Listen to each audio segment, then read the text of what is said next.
A lot of innovative technology comes out of the Mojave Air and Spaceport, and that's especially true for one company called Masten Space Systems. They're one of 8 companies NASA recently selected to develop technology for small launch vehicles to go into low orbit. We're going to find out more about the engine they're developing. So this is kind of the first prototype version of what we call the Broadsword 25.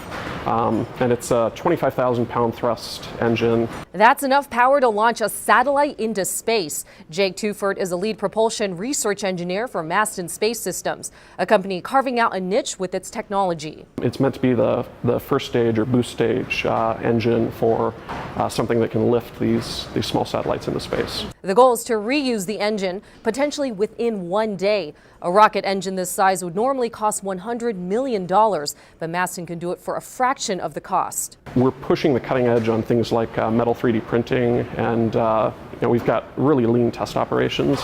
The 3D printed engine was finished in a month and a half compared to a typical 9 months. Tufert is one of over 24 employees pushing the envelope on this new propulsion technology. I had been following Masten for a few years and was kind of interested in making the jump to something that was smaller, more commercial, more nimble, and that was willing to sort of push the envelope on what was being done in this industry.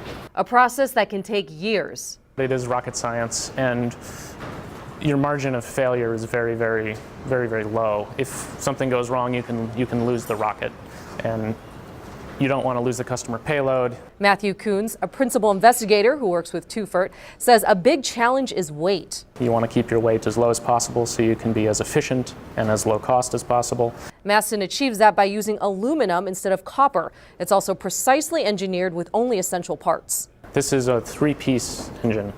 It's only 3 pieces, and you bolt them together and it works. So well, it caught the attention of NASA, which Masten is partnering with to finish development. But the company is no stranger to launch technologies. Here's a look at its Zombie rocket, which logged a record-setting 224 flights for commercial and government customers. We would use that as a test bed. So we'd launch their payload up, allow it to do its test, and bring it back down safely.